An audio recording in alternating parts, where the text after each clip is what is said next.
Beyond land acknowledgements, what's the history?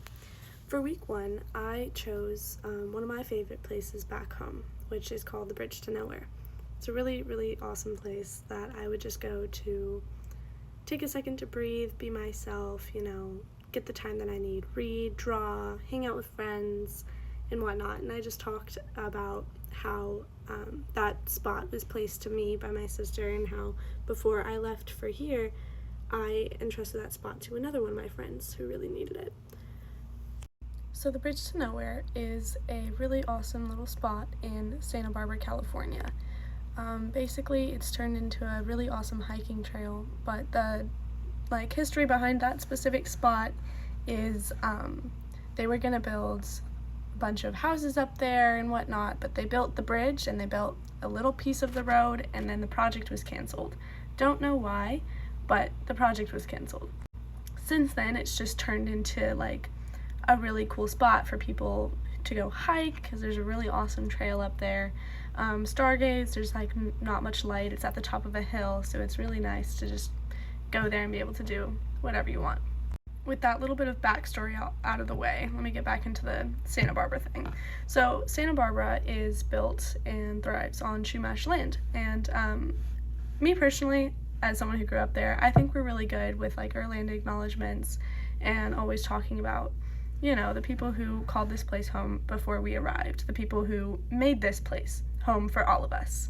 Now, I said that I think Santa Barbara is really good with our land acknowledgements, but what is a land acknowledgement?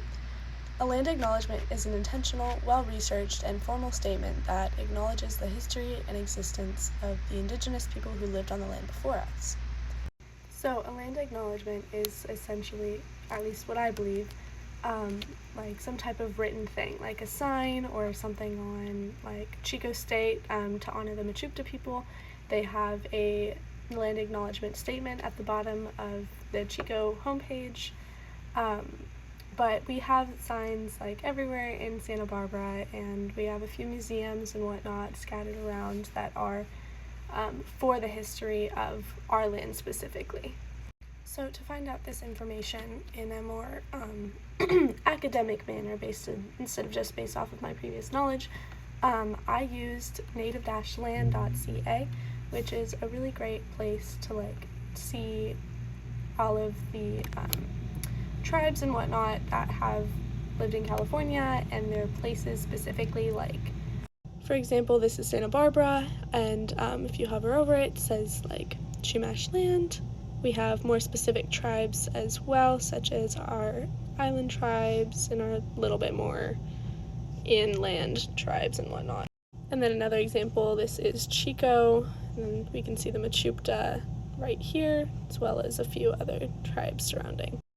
As I already had a decent amount of prior knowledge about the land I come from and whatnot, it hasn't really expanded my knowledge too much based off of that, but I did learn about our specific treaty that's in the area. It's called Session 286, so that was cool to know.